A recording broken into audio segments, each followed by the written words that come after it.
Bienvenidos a su programa Desenlace. Bienvenida. Gracias, Rodolfo. Gracias por estar aquí. Acá. Quiero que comencemos un poco con temas que aún siguen siendo noticia. El presidente Nicolás Maduro, el pasado 10 de enero, acudió al Tribunal Supremo de Justicia para juramentarse por un nuevo periodo constitucional. La derecha venezolana, la derecha internacional no descansa. Ahora lanzan el concepto de ilegitimidad. Yo quisiera que habláramos un poco sobre la importancia de ese acto en concreto y de la presencia del presidente Nicolás Maduro en el Tribunal Supremo de Justicia.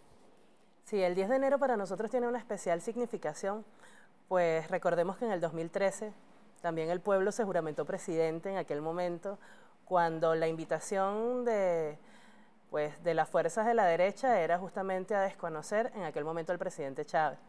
Nos juramentamos nosotros, presidente, como pueblo en ese momento, y ahora correspondió al presidente Maduro pues juramentarse ante el Tribunal Supremo de Justicia, ante el desacato de la Asamblea Nacional.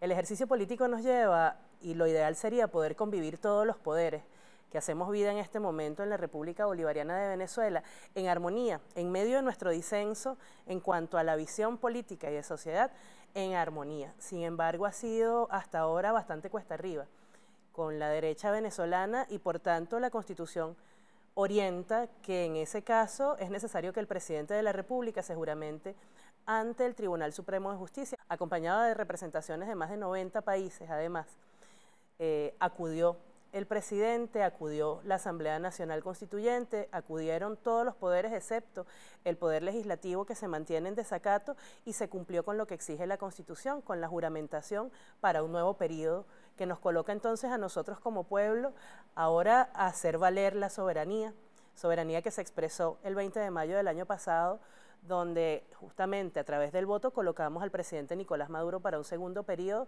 y que ahora se debe defender ante la amenaza, como tú bien indicabas, de un imperio que insiste en tutelar las acciones políticas de la derecha venezolana y por tanto orientar el desconocimiento de este nuevo mandato. La realidad es otra, y la realidad hay que seguirla mostrando al resto del mundo. Venezuela no solo decidió ser libre, sino soberana. Además, y el pueblo venezolano, aún en medio de las dificultades que estamos atravesando, sigue ejerciendo la soberanía tal cual como lo indica la Constitución. Ahora, el hecho de que la Asamblea Nacional permanezca en desacato, pareciera que es una instrucción que permanezcan de esa manera, porque no han tenido interés en entrar en el marco de la Constitución, en el marco de la ley. Pues, desde mi opinión muy personal, considero que en el caso de la derecha venezolana y de la Asamblea Nacional, más que una orientación internacional, es un ejercicio prepotente de quienes insisten en desconocer que la realidad ha cambiado.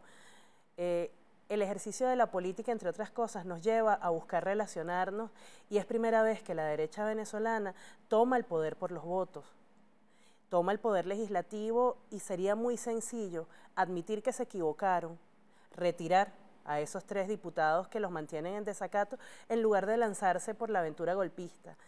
Y esa actitud prepotente, caprichosa, muchas veces lo que ha hecho, entre otras cosas, es frustrar en gran medida la militancia que sigue a esos compañeros y compañeras que están en la Asamblea Nacional, y que lamentablemente se ha ido, y digo lamentablemente porque a mi juicio hace falta una oposición seria en nuestro país para que la revolución avance con mayor fuerza y para que tengamos un encuentro político distinto al que tenemos en estos momentos.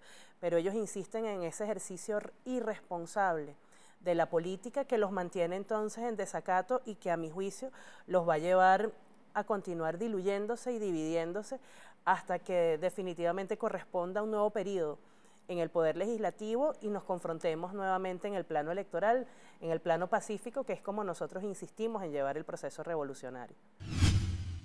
Yair, ¿qué se configura en nuestro país cuando los representantes no tan solo de partidos políticos, sino diputados a la Asamblea Nacional desconocen al presidente de la República en su acto de juramentación? ¿Qué se configura en ese momento? El 10 de enero, ¿qué pasó el 10 de enero jurídicamente? Fíjate, desde el punto de vista jurídico, como diputado, como cuerpo colegiado, esa instancia no hizo otra cosa que hacer reiterado, continuo, un delito que se viene dando de forma continua, que es el desacato. Ellos se encuentran en desacato. Días posteriores, días posteriores, en ese análisis cronológico que hemos venido realizando, ya el señor al autojuramentarse como presidente de la República, cuando me refiero al señor, con el perdón de los señores, hablo de Juan Guaidó, quien se autoproclamó, además él era usurpador. O sea, su designación como presidente de la Asamblea, por eso nosotros pedimos que se le nombre como él es un diputado más, porque su designación fue un acto nulo, y así lo declaró la Sala Constitucional. Pero cuando él se autoproclama, se da el delito de usurpación, y usurpación además grave, porque y se consumó el delito, no solo por juramentarse. Luego de que el presidente de la República, legítimo, electo el 20 de mayo, el presidente Nicolás Maduro, enviase una nota diplomática rompiendo relaciones con Estados Unidos, bueno, el señor después escribió una carta de amor y llanto diciéndole a los Estados Unidos que no se retiraran de la sede diplomática. Y allí parte de los análisis. Ahora, si Estados Unidos, fíjate lo siguiente, Estados Unidos lo reconoce a él como presidente y él le pidió que no se retiraran. Estados Unidos reconoció en su acción a Nicolás Maduro al retirar su personal diplomático como presidente y máximo mandatario de la República. Ahora, Yair, hay antecedentes inclusive anteriores al 23 de enero que vale la pena seguir mencionando. El caso de Cotiza, lo que sucedió en el destacamento policial de Cotiza, ¿cómo lo evalúas? Fíjate... Tú que fuiste viceministro de Seguridad Jurídica. Petare, el hecho de Cotiza inició en Petare porque ese grupo de delincuentes asaltaron el parque de armas del módulo de la redoma de Petare y se fueron en huida a Cotiza, que el actuar de los organismos de seguridad determinaron que estaban allí. Fíjate, es el llamado que viene haciendo la derecha al levantamiento, a la insubordinación, es el show que tienen con una ley de amnistía, que son 2 hojitas que le dicen a los militares, álzate contra Maduro y serás perdonado. ¿Perdonado de qué? ¿O por quién? Ese es parte del guión que yo vine analizando. Pero en Cotiza, curiosamente, siendo no residentes de Cotiza, aparecieron dirigentes de Voluntad Popular que mandó un vehículo. Dirigentes de Voluntad Popular, plenamente identificados, y de allí nosotros aprovechamos el espacio desde el punto de vista jurídico, que las leyes venezolanas deben ser más severas. Yo creo que es algo estúpido decir que son los mismos actores del 2017 y por qué no están tras la reja, que son los mismos que incendiaron personas en la Plaza Altamira y por qué no están ni siquiera procesados. Yo creo que el Estado venezolano, y lo hemos debatido en distintos espacios, debe asumir con mayor fortaleza el ejercicio de administración de justicia a los fines de llevar la paz y tranquilidad a nuestro pueblo. Lo hemos dicho, la constituyente acabó las guarimbas, pero no trajo la paz. Hasta que no exista justicia no habrá paz en Venezuela. Después del incidente de Cotiza, atentan contra la Casa Cultural Robert Serra. Sí. Tú como comisionado nacional, ¿qué opinión te merece ese acto? Sí, fíjate, nosotros primero desde cualquier instancia hemos repudiado, rechazado la violencia. Ellos empezaron a atacar los símbolos, no solo fue la Casa Cultural de Robert Serra, era el monumento a José Félix Rivas que se encuentra allí en Puerto Caracas, al cual destruyeron. Y curiosamente, suena un poco contradictorio, pero además que cualquier parecido con la realidad es mera coincidencia. Las botellas con las que hacían las bombas Molotov hablaban parte de quién financia estos hechos. El señor que tiene la empresa aquí en Los Ruices, que algún día también deberá ser puesto a la orden de la justicia.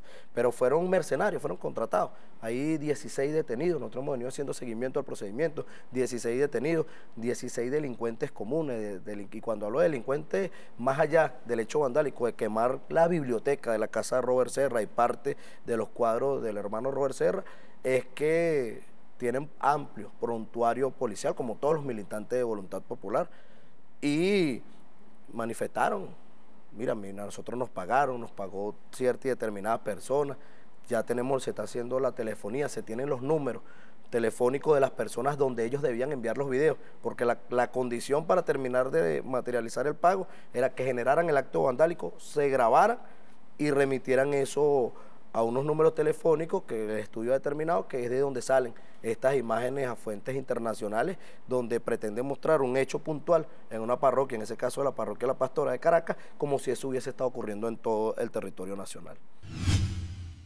Ahora, antes de ir al corte, quisiera que me dieras tu opinión sobre lo sucedido en el comando de Cotiza, donde unos militares robaron unas armas y grabaron unos videos que son conocidos por toda la opinión pública a través de las redes sociales. ¿Eso es un hecho aislado? ¿Quién está detrás de eso, Saúl? Mira, hay mucha plata en esto, mucho dinero. y no nos extrañe que esos eventos continúen sucediendo. Bueno, hay todo detrás de esto muchos intereses por despedazar este país, por repartírselo. Y aquí está metiendo plata Colombia, Brasil, Guyana, la Exxon, el propio Trump. Afortunadamente, la gran mayoría de nuestros oficiales, clases y soldados de nuestra Fuerza Armada tienen conciencia clara, nuestra milicia, que discute estos temas. Y afortunadamente son pequeños grupos, o sea, minorías, incluso da tristeza por ellos, ¿no? Porque incluso yo vi los videos y se ve que hay una improvisación allí, la persona que supuestamente comanda, el sargento de tercera allí, no tiene ni siquiera claro qué es lo que está haciendo, ¿no? Y dice que bueno, no me pidieron que me revelara, ya me revelé, o sea, realmente un triste papel, ¿no? Lo digo porque es lamentable, son muchachos, son venezolanos, y lamentablemente caen en las redes de estos estafadores. Pero ha habido un llamado constante de estos voceros de la oposición a la Fuerza Armada, bueno, a desconocer al presidente. Pero es que no solamente eso, es que el famoso documento aprobado en la Asamblea Nacional en desacato es sedicioso y golpista. Llama a una especie de amnistía a quien cometa actos futuros contra la democracia, contra la paz, contra las instituciones democráticas. Ya por eso es un elemento para disolver esa asamblea y someter a la justicia a los responsables que aparecen filmando el fulano decreto de amnistía y los que asistieron y aprobaron y votaron a favor de eso. Porque la paz y la tranquilidad de los venezolanos es, como te dije, un valor demasiado importante para que sea alterado por un grupo de tarifados políticos como esos que están allí en la Asamblea Nacional en desacato.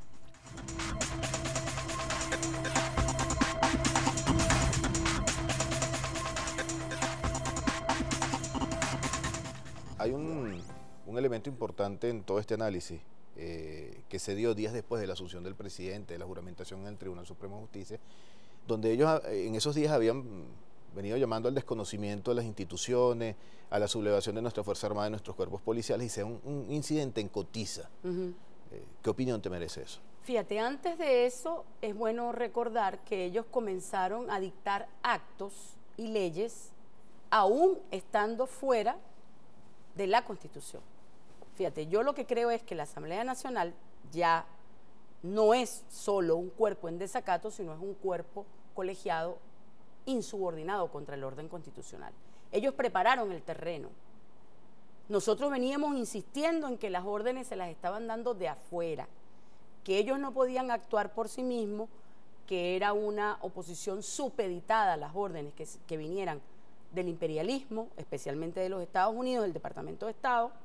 Mucha gente decía que era mentira, que era una exageración, pero ellos dictan una ley de amnistía para todos los funcionarios públicos y todos los militares. Eso mismo lo hicieron en Libia. Todo el que se sume a nuestra causa para derrocar al tirano en Libia, hacer el discurso, le vamos a perdonar la vida y le vamos a perdonar sus actos. Yo después les cuento qué pasó en Libia. Eso mismo hicieron aquí, prepararon el terreno. Por eso el hecho de lo que ocurre en Cotiza, que era un hecho aislado, que con ello ellos pretendieron hacer ver que era en todas las guarniciones de Venezuela y les prometieron a esos muchachos que se les iban a sumar el Departamento de Estado o los marines y lanzan esa olla. A ver cuáles eran los tiempos de reacción de los cuerpos de seguridad. Yo estoy convencida de eso. Y por supuesto, inmediatamente se negoció con los muchachos. ¿Era un termómetro? Era un termómetro, sí.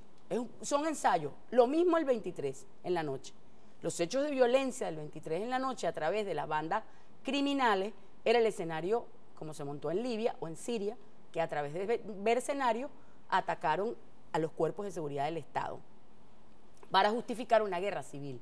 Bueno, eso es más o menos lo que sucedió el 23 y eso fue reducido, controlado con la fuerza del Estado y nosotros en este momento tenemos calma en el país gracias a la actuación certera en su momento de aplacar y tomar el control y el plan que estaba en marcha.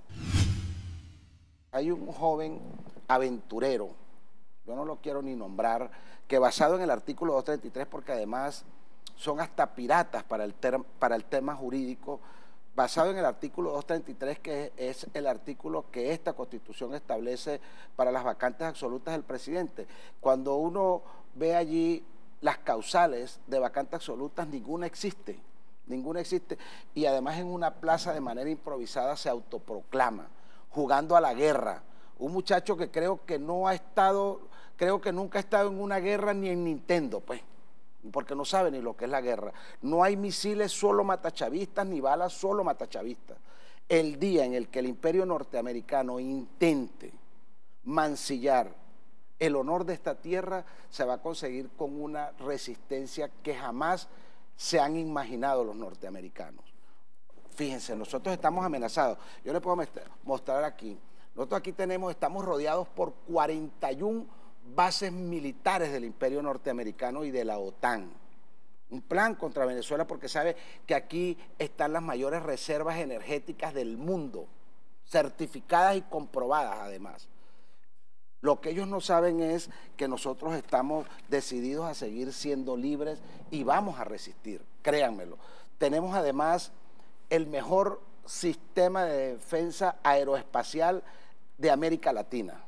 Tenemos una Fuerza Armada altamente moralizada, pero altamente entrenada.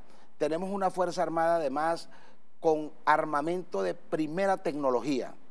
Tenemos además una milicia popular bolivariana entrenada.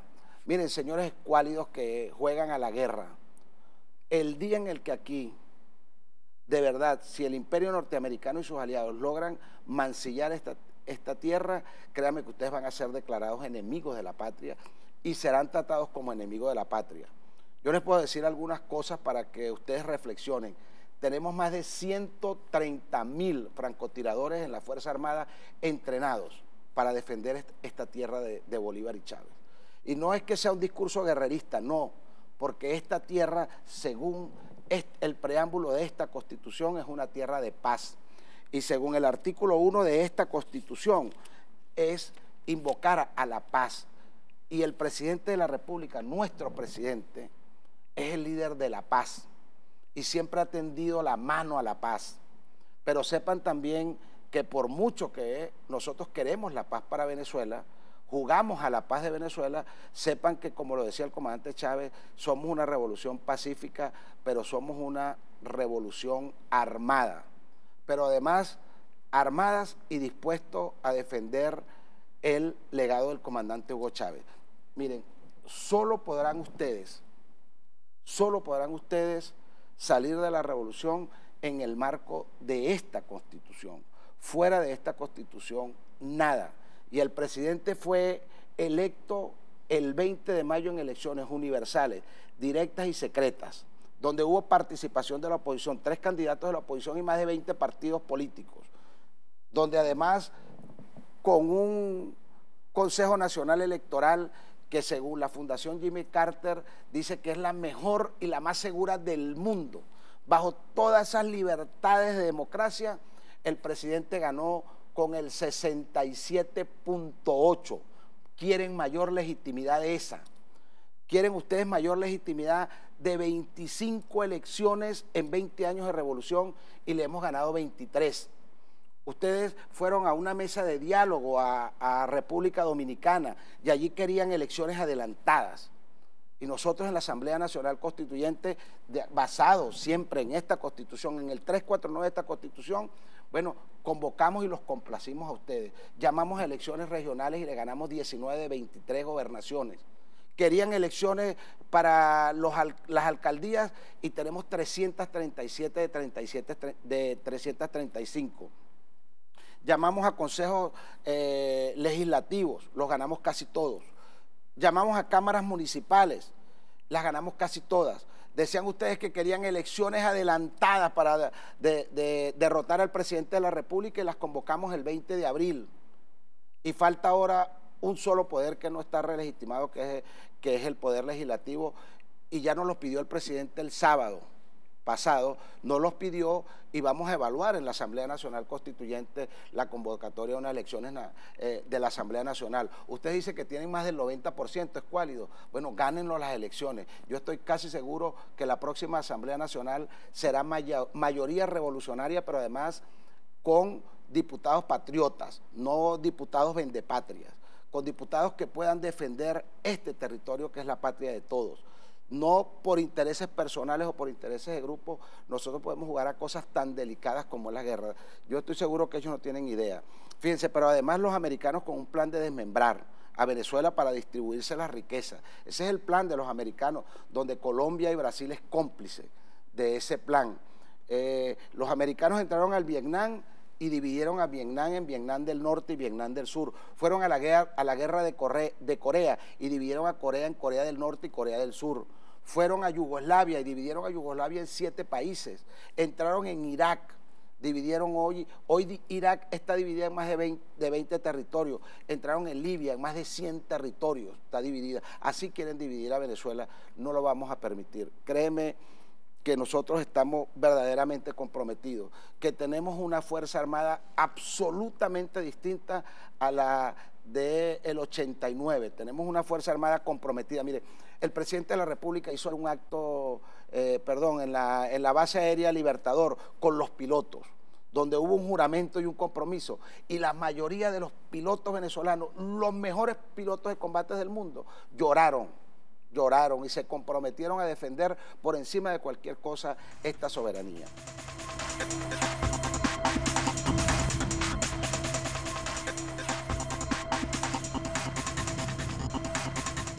Pero ahora quisiera que cayéramos en el tema internacional. La participación de los Estados Unidos. Yo recuerdo cuando hace años, más de 10 años, el presidente Chávez siempre tuvo claro e identificó al imperio norteamericano, al gobierno norteamericano de turno como un enemigo de la patria. Y la gente siempre, algunos pensaban que no estaban muy convencidos de esa idea, pensaban que era, bueno, echarle la culpa al imperio de las cosas malas, que Chávez lo que tenía era una obsesión con Estados Unidos. El tiempo le ha dado la razón al comandante Hugo Chávez, como se la ha dado en todas las cosas que nos dijo. Yo quisiera que valoraras ahorita, en este momento, la participación de Donald Trump y el gobierno norteamericano en este golpe. Fíjate que no es nuevo, el presidente muchas veces denunció, el presidente Chávez lo justo hizo Maduro en su momento, el tema de las bases norteamericanas en territorio colombiano. Hace algunos días también se denunciaba el tema de presencia ahorita, en la actualidad, de soldados israelíes en Brasil, la visita a Bogotá de un alto dirigente norteamericano. Y para responderte, debo recordar una frase que dijo Mike Pompeo, siendo director de la CIA en el Congreso norteamericano. Él reconocía que la oposición venezolana era inepta, corrupta, pero era lo único que tenían para conseguir sus fines. Y cuando hablamos de cuáles fines, también debemos recordar quién es Mike Pompeo. Es un empresario del petróleo. Porque además lo que persigue Estados Unidos no es, como bien tratan de aducir, ni la paz ni la tranquilidad del pueblo, sino los recursos naturales, que manejaron muy a la perfección. El presidente Chávez, con esa claridad que tú manifestaste que tuvo y que sus palabras tienen plena vigencia, más de una vez lo dijo, pero el presidente al llegar al poder tomó acciones. Recordemos que Estados Unidos tenía representación de su ejército dentro de Fuerte Tiuna. Recordamos que a través de los enlaces con la DEA, en algunos organismos, como el CICPC, en ese momento PTJ, antiguo Cuerpo Técnico de Policía Judicial, tenía presencia de la DEA para enlace trabajar el tema de las drogas. Y el presidente empezó a depurar eso, y eso no le gustó a los gringos. Cuando el presidente ajusta el tema de lo que eran las regalías petroleras. Correcto. ¿Verdad? Cuando detiene todo el tema de la privatización de lo posteriormente llamado la faja petrolífera del Orinoco. Y eso son acciones que generó el presidente Chávez, que le ha dado continuidad a Maduro, que tienen en ese desespero a los Estados Unidos. ¿Por qué no se encuentra detrás? Porque no les han funcionado ninguno de los actores. En el año 2007 recuerdo que un premio que le dieron a John Goycochea. Sí, que los muchachos no le hicieron el mandado. No le hicieron, no han cumplido a cabalidad con lo que ellos dicen. Y ante la ineptitud, porque fíjate, hace un instante se mostraba un video, pero ellos le juraron y le rejuraron al mundo que no eran ellos. Hay un video, por ahí va a salir un audio también de lo que fue la reunión. Ante la ineptitud de la derecha venezolana, Estados Unidos se ha visto en la obligación de ponerse ya de manera depravada al frente de lo que es un golpe de Estado. Bueno, sepa Estados Unidos que aquí hay un pueblo firme, con convicciones claras, hijos de Bolívar, dispuestos a defender este territorio. Bien, lo ha dicho el actual presidente de la Asamblea Nacional, bueno, ellos son una potencia y es probable que entren, sí, también, pero no sabemos cómo van a salir o si van a salir de territorio venezolano impune. El ante pasado lunes se reveló también, ante la presencia de Bolton en Bogotá, que tenía escrito en un cuaderno 5.000 efectivos de Afganistán a Colombia. ¿Tú crees que eso fue a propósito? Bolton no sabía que tenía la libreta mostrándola. ¿Es un acto más de intimidación? Ellos siguen tratando de intimidar, que no han podido. Hace algunos días también salió el presidente hablando en ese ámbito internacional, porque además se han puesto todos de acuerdo. Un presidente que además es el presidente español, que además es presidente por una sesión o por una moción de censura. No lo eligió nadie, al igual que el de Perú.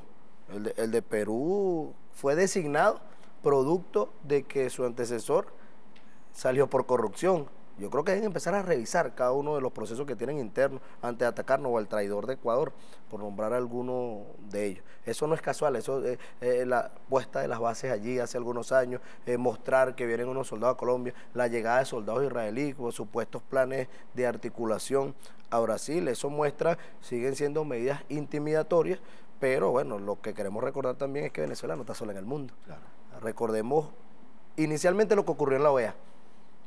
En la OEA, ellos trataron de imponernos hace ya algunos meses una carta democrática que no lograron los votos, lograron 17 votos, y en este proceso para reconocer a Guaidó como presidente lograron menos votos. El presidente, pese a todo el andamiaje que tenía Estados Unidos establecido allí en la OEA, bueno, los medios internacionales borraron la foto de una persona que entró solidarizándose con Venezuela y con el presidente Maduro, mostraba algunos panfletos. La periodista de CNN haciendo una mala traducción al castellano, decía lo que ella quería leer. Lo que a ella le parecía, pero no lo que estaba allí establecido. Algunos estudiamos un poquito de inglés y sabemos lo que realmente decía dicha pancarta. Posteriormente a eso, Estados Unidos solicita que se convoque la reunión del Consejo de Seguridad de las Naciones Unidas, y nuevamente fueron derrotados porque además nosotros debemos aprovechar para felicitar allí la intervención de nuestro canciller, el compañero Jorge Arreaza, que fue magistral. Nosotros hemos pedido que eso se difunda mucho. Nuestro pueblo debe conocer la gallardía con la que empezamos a defender nuestra soberanía, porque además fue el ejercicio de la defensa de la soberanía del pueblo venezolano. Allí fue derrotado nuevamente los Estados Unidos. Ante esa derrota, agudizan el tema de la crisis, porque nosotros hemos amanecido con algunas noticias. Hemos conocido que ahora nos van a robar, porque ellos van a congelar los activos de Citgo. Citgo es una empresa, una filial petrolera venezolana, sus activos son venezolanos y no existe ningún procedimiento jurídico, ni nacional ni internacional, para que Venezuela pierda los derechos que tiene sobre Citgo. Y es eso, ellos empiezan a agudizar la crisis, entran en desespero, y con eso tenemos que tener mucho cuidado. También hablar de eso también es hablar de la postura, de lo que ha dicho el canciller ruso, lo que han manifestado algunos estados, más allá del apoyo y la solidaridad, es el exhorto a respetar a Venezuela y la solidaridad que traspola las palabras, sino dispuesto a apoyar al pueblo venezolano ante una agresión. ¿Qué no le perdona Estados Unidos a Venezuela? Mira, pero quería apuntar algo. El que el propio presidente de los Estados Unidos se ponga al frente del golpe de Estado, como bien lo señala el canciller Arreaza, es otra demostración de la incapacidad de la oposición. Porque Estados Unidos tiene 20 años gastando dinero, gastando millones de dólares, apostando el prestigio de sus presidentes, primero de Clinton, después de Bush, después de Obama, en que, los señores opositores hagan la tarea de derrocar la revolución bolivariana, y perdieron su plata, su esfuerzo y su prestigio, ¿no? De manera que Trump, me imaginó que es un pragmático, dijo, yo asumo yo directamente la conducción del intento de derrocar y derrotar a la revolución bolivariana, ese punto. En segundo lugar, el último elemento que no nos perdonan, la demostración de que se puede ser independiente, de que un país puede escoger su propio modelo de desarrollo, que puede tener un gobierno no subordinado a los intereses del gobierno de los Estados Unidos y poder desarrollar desde la independencia que te da el no estar subordinado a un juego geopolítico, el conjunto de relaciones internacionales que tú necesitas como país para tu desarrollo, para tu mercado, en nuestro caso, un mercado, la ampliación y diversificación del mercado petrolero. Eso es lo que no nos perdonan, pero en el momento actual, pero es que esto viene, es más profundo, ¿no? Y viene de lo que impidió la lucha de independencia liderizada por Simón Bolívar, que era que Estados Unidos se apropiara de todo el continente suramericano. Por eso su rencor histórico trasciende a Hugo Chávez, es contra Bolívar, y en todos los documentos de Santa Fe I, Santa Fe II, que se escribieron en los años 90, decían que tras la caída del comunismo, bueno, el peligro era el resurgimiento del bolivarianismo, de las ideas de Bolívar. Eso está escrito en los documentos de estrategia militar y de seguridad y de geopolítica de los Estados Unidos. Creo que la guerra de independencia de Venezuela y la liberación de Sudamérica significó para ellos, que desde temprano tuvieron como visión la ocupación de toda nuestra América, un impacto que no han olvidado. Estados Unidos tiene un elemento que es que ella, no Estados Unidos, no el pueblo norteamericano, su élite, ¿no?, encapsula o se construye enemigos que nunca olvida. Por eso ellos ven a Rusia, la Unión Soviética ya no existe, el comunismo en la Unión Soviética no existe, es Rusia, y es un país capitalista con su propio modelo de desarrollo, pero para ellos sigue siendo la Unión Soviética. Y están luchando contra el comunismo. Ellos ven a China y ven a la China de Mao Zedong, y, o sea, es difícil que ellos reformateen su esquema. ¿Por qué? Es una élite muy fundamentalista. Ellos critican mucho el fundamentalismo musulmán, pero realmente hay una élite norteamericana que es mesiánica, que es fanática. Y lamentablemente para nosotros es la que hoy está gobernando, el señor Bolton. Trump no, Trump es un pragmático, pero el señor Bolton, el señor Pence, toda esa estructura son equiparables a la dirigencia del Talibán, por ejemplo, si lo queremos, Al Qaeda. Es la misma lógica, es imponerle al mundo una visión que ellos creen que es superior. A eso nos confrontamos. Ahora, esta guerra multiforme que asedia a nuestra patria también tiene una arista financiera internacional. Inglaterra se da el lujo de decir, tiene 1.200 millones de dólares de Venezuela en oro, y se da el lujo de decir abiertamente, no te lo voy a devolver. El ataque a Citgo, en palabras del canciller también, se habla de más de 24.000 millones de dólares de Venezuela represados en diferentes instancias e instituciones internacionales financieras. Bueno, recordemos que el capitalismo sufre una crisis estructural y las grandes potencias están, digamos, bastante ahogadas económicamente. Por eso hemos visto que las últimas guerras que han desarrollado empiezan por el robo de los activos y de las reservas. En el caso de Libia, robaron más de 300.000 millones de dólares, no a Gaddafi, al pueblo libio, en las reservas de Libia que estaban en los bancos de Inglaterra, de Francia, etc. Lo propio habían hecho con Irak anteriormente, y también lo hicieron con Siria, cuando no lograron derrocar al gobierno, pero se apropiaron de los activos, porque en primer lugar financian la guerra contra tu país con los dineros de tu país, ¿no? Ese es el primer elemento. Y segundo, bueno, te roban esos dineros para solventar sus propios problemas económicos, de déficit estructural que tienen, ¿no? Déficits estructurales financieros, comerciales. A eso nos estamos enfrentando. Por eso Guaidó tendrá que responder más temprano que tarde, sobre todo ante la historia, por haber facilitado el robo de los activos de Venezuela, que nos va a costar recuperarlos. Porque cuando los imperios te arrebatan, no te devuelven. Así es. Ahora, Elias fue canciller de la República. Dentro de su honrosa hoja de vida en la función pública, uno de los cargos que le tocó ocupar fue la Cancillería. muchos han querido hacer ver como que Venezuela está aislada, que Venezuela está sola, porque salen los Estados Unidos, porque sale el Grupo de Lima, porque viene Canadá y nos ataca, porque la OEA dijo esto, porque la Unión Europea dijo lo otro. Le pregunto a Elías Agua, ¿Venezuela está aislada, está sola? En primer lugar, porque hay una visión de que el mundo es el mundo occidental, ¿no? Y África no cuenta, y el Medio Oriente no cuenta, ¿no?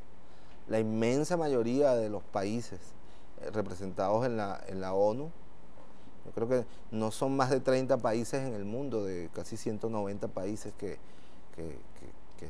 forman parte de Naciones Unidas, que están apoyando esta aventura del gobierno norteamericano. Es decir, que más del 80% de la comunidad internacional, de los gobiernos, no respalda esta aventura. Pero además, Rodolfo, está ocurriendo algo que es el levantamiento de una solidaridad espontánea. La campaña de satanización y de criminalización contra el gobierno y la revolución bolivariana había logrado mellar en los pueblos y organizaciones del mundo la confianza. Ahora todo el mundo se da cuenta que lo que hemos venido denunciando es verdad, que contra Venezuela ha habido una guerra económica que ahora se destapa abierta, ¿no? Que contra Venezuela no hay el intento de restaurar la democracia, sino de ocuparla. Y por lo tanto vemos manifestaciones que no hubiésemos visto hace 3 meses en Madrid, en Londres, en Italia, ¿no? Comienzan a aparecer solidaridades inesperadas, bienvenidas y gratificantes. De manera que Venezuela no está aislada. Hay un mundo que, más allá de cualquier simpatía o no con el gobierno del presidente Nicolás Maduro, rechaza lo que es una tropelía contra un pueblo y la violación descarada del derecho internacional, del derecho a la autodeterminación de los pueblos, del derecho a no ser bloqueados y agredidos económicamente, del derecho a no ser amenazados militarmente. Lo decía el presidente con pasión en uno de los actos que ha tenido con los militares. ¿Cuál es la causa bélica contra Venezuela? O sea, ¿cómo se le puede amenazar a un país militarmente habitualmente como parte de la guerra psicológica a la que nos tienen sometidos? Lo hace el propio presidente Donald Trump. ¿Hay guerra en Venezuela interna? No la hay. ¿Estamos construyendo armas de destrucción masivas? No. ¿Estamos en guerra contra Colombia? No, más bien facilitamos la paz en Colombia. ¿Estamos en guerra ocupando el Caribe? No, más bien estabilizamos el Caribe con Petrocaribe. De manera que no hay ninguna causa bélica que justifique lo que se está haciendo contra Venezuela. Por eso es que vemos que el mundo reacciona con indignación, con estupor frente al hecho grotesco de un presidente norteamericano amenazando a un país que está en paz, a un país de paz, a un país promotor de la paz como es Venezuela.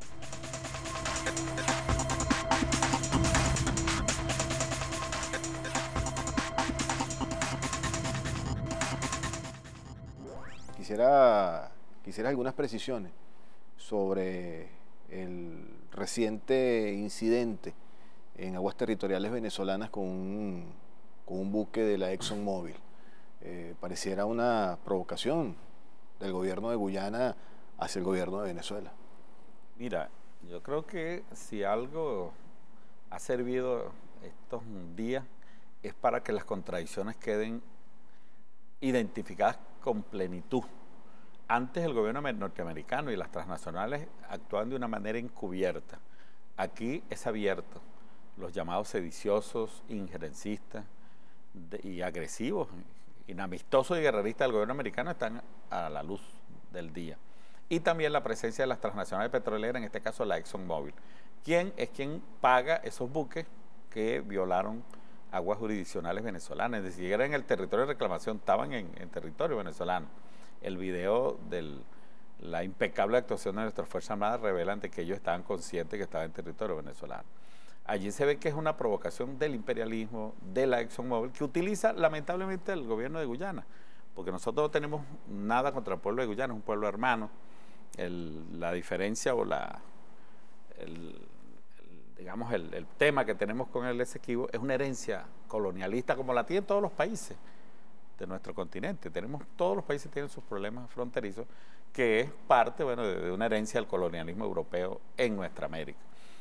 Por eso es que incluso resulta contraproducente haber puesto en el documento del Cártel de Lima ese numeral 9, que de paso luego rectificaron algunos países, porque ellos tienen problemas también y saben que es inconveniente, contraproducente el pronunciamiento de otros países en asuntos, como el caso nuestro, que es bilateral, que se está llevando bajo la figura del buen oficiante de Naciones Unidas, que lo nombra el secretario general, y nosotros tenemos pues el Acuerdo de Ginebra, que es el que pauta el cómo vamos a resolver el diferendo. Entonces, la actuación de terceros allí definitivamente son, como dice, convidados de palo, y incurren en una felonía cuando se involucran, como en este caso. El imperio norteamericano, como bien lo dijo nuestro canciller, llama la atención en esta oportunidad que no se pone por detrás de un golpe de Estado, sino por delante de un golpe de Estado. Un comentario, María Alejandra. Claro, fíjate, Estados Unidos está en un dilema porque su superioridad militar, económica, está siendo cuestionada por otras dos potencias, la militar por Rusia y la comercial por China. ¿Qué le queda? Bueno, la superioridad que tiene en el tema monetario y financiero, mundial. Mundial, pero no solamente es Norteamérica. Tengamos presente que cuando Chávez hablaba de imperialismo, estaba rescatando el concepto de Tony Negri y de Robert Hart sobre los adláteres de los Estados Unidos, dentro de la Unión Europea, algunos de ellos, porque Italia se separó de ese planteamiento, pero entra en el redil al final. Claro. Entonces, cuando nosotros entendemos que el planteamiento de Trump es América para los americanos, es la doctrina Monroe renovada, ya eso no les alcanza, porque ellos dejaron de ser el centro hegemónico de dominación mundial y tienen que compartirlo con dos potencias. ¿Ves? Hay una tripolaridad. ¿Qué está tratando de hacer los Estados Unidos de Norteamérica y sus adláteres? Recuperar el centro hegemónico mundial, y para ello necesitan recursos. ¿Por qué? Porque en esa medida ellos se creen ricos con los recursos de otros. Y con eso pueden salvar incluso el capitalismo, que está en una crisis pues bastante profunda. Pero el capitalismo cambia, muta, y en este momento la discusión es democracia o imperio, ahorita, en el mundo, geopolíticamente hablando. Entonces, esta situación de Venezuela no es solamente constitucional. De hecho, lo constitucional incluso llega un momento en que se agota a lo interno, porque incluso afuera no conocen el sistema constitucional venezolano. Es un problema constitucional y geopolítico, no político solamente, geoeconómico, porque nosotros tenemos un recurso que necesitan los mercados y el recurso es de los venezolanos. Entonces, ¿qué podemos pensar de toda esta estrategia? Bueno, Chávez tenía razón, Chávez lo vio, Chávez apuntó a la multipolaridad. Hoy no es posible la multipolaridad de la que hablaba Bolívar primero en los grandes espacios de poder, los grandes espacios para el equilibrio y la armonía del mundo, del universo, decía Bolívar. Chávez recupera ese concepto y habla de la geopolítica, pero además aplica el concepto de la diplomacia de energía, porque él sabe que al final lo que mueve el capitalismo es el petróleo. Claro. Entonces, ¿detrás de qué están ellos realmente? Del control de las más grandes reservas de oro, de petróleo, de coltán, de torium, de biodiversidad, de agua y la posición geográfica de Venezuela. Norte del sur, control de la cuenca del Caribe, le cierro el paso a la ruta de la seda marítima de China, contraigo a China y yo avanzo. O sea, es un plan de dominación mundial para hacer otra vez el centro del mundo, que ahora se encuentra con el problema de que Rusia y China saben que no hay multipolaridad sin Venezuela y que además toman Venezuela y van por ellos. Y los van a destruir, porque Estados Unidos, el plan de Estados Unidos es convertirse nuevamente en el centro hegemónico de dominación mundial y la teoría centro-periferia, en materia de relaciones internacionales me refiero. ¿Ok? Eso es lo que está en discusión en el fondo. La postura de la Unión Europea. Bueno, la Unión Europea desafortunadamente es un satélite de los Estados Unidos. En esa posición de las relaciones internacionales es absolutamente un satélite de la posición de vanguardia en esta guerra que tiene Estados Unidos contra el resto del mundo, porque ya la doctrina Monroe no les alcanza. Ahora es el mundo para los norteamericanos, claro, y sus satélites. Bueno, la Unión Europea está buscando su camino, porque además Trump, ¿qué planteó? Fíjate, el hecho de la ONU. La gente pensó, oye, ¿qué hicieron estos tipos en la ONU tratando de avasallar a Venezuela y aplicarle sanciones? Si ellos saben que hay el derecho a veto. El tema era saber quiénes estaban con ellos, a sangre y fuego. Contarse, pues. Lo que hicieron fue contarse. Fue una prueba de fidelidad. Y ahí los vimos. Claro, eso nos sirve a los venezolanos para entender quién es el enemigo realmente al que nos estamos enfrentando. Es decir, en este momento, los norteamericanos y sus satélites están al frente de un golpe de Estado continuado de cambiar por la fuerza, de acabar con el derecho, y la prueba fehaciente de que estamos en un estado de excepción permanente donde el derecho no vale y lo que vale es la fuerza. En este momento lo estamos viendo más claro que nunca. Los que tenían alguna duda, claro, yo en lo personal no tenía ninguna duda, algunos de nosotros no teníamos duda y lo decíamos. Bueno, ahora lo estamos viendo, incluso los opositores lo están viendo más claro que nunca. O sea, el amigo opositor que tiene derecho a disentir y de que no le gusten las políticas del gobierno. Esa es la democracia. Eso es parte Unos piensan de una manera, claro, otros piensan de otra. Pero lo que tú no puedes pedir es que esos opositores que son nacionalistas, que no quieren una guerra, estén con ellos. Claro. Por eso es lo que acaba de pasarles con las marchas de estos días, que no les acude casi nadie. ¿Por qué? Porque la gente se dio cuenta de que yo no puedo querer a Maduro, puedo estar rabiosa, incluso el propio chavismo, porque no me gusta que no tomen decisiones, porque no veo que ejerzan la autoridad adecuadamente, pero yo no quiero una guerra, entonces, mira, yo me anoto contigo. Claro. Se les está volteando la tortilla, porque además quien se puso al frente de este ataque es los Estados Unidos de Norteamérica. Y el pueblo venezolano es esencialmente guerrero, insumiso y antiimperialista. Son momentos difíciles que vivimos en Venezuela y hay que estar alerta a todas esas noticias, no dejarnos llevar por cadenas de mensajes, por noticias falsas. Hay que meterle cerebro a las cosas. Ese es el llamado que hacemos hoy en día. Y estar claros, como bien nos decía María Alejandra, es un momento de sobrevivencia. Ya no es un momento de partidos, ya no es un momento de corrientes, ya no es un momento ni siquiera de ideología. Es un momento de amor a la patria. ¿Usted quiere su patria o no la quiere?